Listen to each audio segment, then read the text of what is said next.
그 비닐을 다 찍고 들어간 거야. 지난번에도 시커먼 개가 하나 막 큰 개가 들어왔었거든.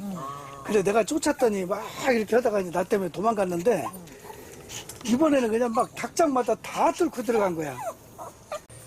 이거 볼래? 그러니까. 저기 봐봐. 저기 뚫고 들어갔지? 아니 다 그래 거기. 아니 어떻게 비닐을 들었어? 비닐로 뿐만이 아니야 그거.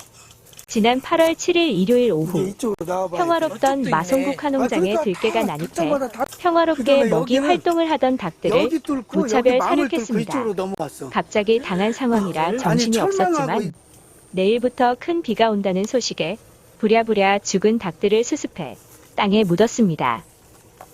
그리고 다음 날인 8월 8일 월요일 천천히 닭장을 둘러봅니다. 그 와중에도 부상은 입었지만 살아남은 닭들이 있습니다. 살아는 있지만 상처가 심한 닭들을 잡아 이웃들에게 나눠주고 생존 가능성이 있는 닭들은 안전한 장소로 옮겼습니다. 일기는 왕초 수탉과 함께 모두 전멸한 줄 알았는데 암탉 2마리가 살아남았습니다. 2기는 수탉 1마리, 암탉 2마리가 살아남았고 3기는 농촌진흥청에서 육성한 우리맛닭 품종인데 완전 전멸했습니다. 농장 맨 끝에는 2개의 수탉장과 1개의 장애닭장이 있는데 모두 죽었습니다. 그런 줄 알았습니다. 그런데 죽은 닭들을 수습해 묻고 난 뒤 농장을 둘러보는데 등 한복판에 털이 움푹 뽑히고 꽁지 털이 빠진 빨간 수탉 1마리가 굴러다니듯 닭장 주변을 배회하는 모습을 발견했습니다. 상처가 심한 것 같아 도축하는 게 낫겠다는 생각에 잡으려고 했더니 쏜살같이 도망갑니다. 그래서 생존 본능이 강한 것 같아 그냥 두었습니다. 그리고 밤이 되어 닭장 주변을 돌아보는데 꽁지 빠진 수탉이 일기 암탉들이 살던 닭장 문 앞에서 쪼그려 잠을 자고 있었습니다. 그래서 일기 암탉 2마리가 있는 곳으로 데려다 주었습니다. 이렇게 살아남은 닭들을 모두 수습했습니다. 그런데 사고 5일 후인 8월 12일 금요일 아침 농장에서 일을 하고 있는데 저 멀리 농장 끝에서 뭔가 움직이는 게 포착됐습니다. 빨간 수탉이었습니다. 부상 하나 없는 위풍당당한 수탉 모습 그대로였습니다. 반가운 마음에 쫓아갔는데 재빨리 풀숲으로 들어가 나오지 않는 바람에 자세히 볼 수가 없었습니다. 그래서 농장에 몰카를 설치했습니다. 그러나 오전 내내 수탉은 밖으로 나오지 않았습니다. 오후가 되어도 수탉은 나오지 않았습니다. 그래서 그동안 닭들과 해오던 소통 방식을 적용해 보자고 생각했습니다. 8월 12일 금요일 오후 4시 닭들에게 사료를 주는 시간입니다. 닭은 몇 마리 안 되지만 사료를 만든 후 장비를 챙겨 개사마다 다니면서 상황을 살폈습니다. 사료를 줄 때 장비란 리어카 사료통 그리고 종입니다. 밥 시간이 되면 리어카의 사료통과 함께 종을 부착한 후 이동합니다.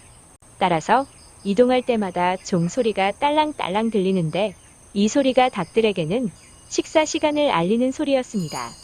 닭들의 수가 적어 리어카까지는 필요 없어 한 손에 사료통을 들고 다른 한 손에 종을 잡고 흔들며 이동을 했습니다.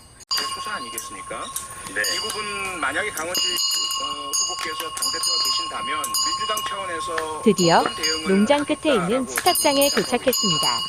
닭장 안 먹이통에 사료를 놓은 뒤 문을 활짝 열어놓고 몰카를 설치했습니다. 종 소리를 들은 수탉이 식사 시간이라고 생각하면 닭장에 나타날지도 모른다고 생각했습니다. 그리고 어둑어둑한 저녁 시간이 되어 몰카를 회수하러 갔다가 깜짝 놀랐습니다. 빨간 수탉 1마리가 회에 올라가 있었습니다. 너무나 반가웠지만 아는 체를 하면 또 다시 도망갈까봐 안심하고 자라며 조용히 닭장 문을 닫아주고 나왔습니다. 얼른 컴퓨터를 켜고 캠코더 영상을 다운받아 확인했습니다.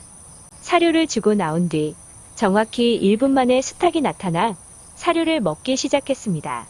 막내 수탉이었습니다. 물론 처음에는 새소리에도 깜짝깜짝 놀라며 예민하게 반응했지만 사료를 줄 때 들리던 종 소리를 듣고 수탉이 반응했다는 생각에 마음이 찡했습니다. 막내라서 형들에게 핍박을 받을 때마다 울타리를 넘어 머루 나무 꼭대기로 뛰어오르던 습관이 들깨의 공격으로부터 벗어날 수 있었던 비결이었던 것으로 보입니다. 지난 5일 동안 굶어서인지 막내 수탉은 30분 동안 꼼짝도 하지 않고 사료를 먹었습니다. 그리고 닭장 안을 둘러보고 회에도 올랐다 내리기를 몇 번씩 반복하더니 회에 올라가 잠을 청했습니다. 그런데 혼자서 자는 모습이 너무 애처로웠습니다. 그래서 암탉장에 들여보냈던 형 수탉을 데려와 수탉장에 합류시켜 주었습니다.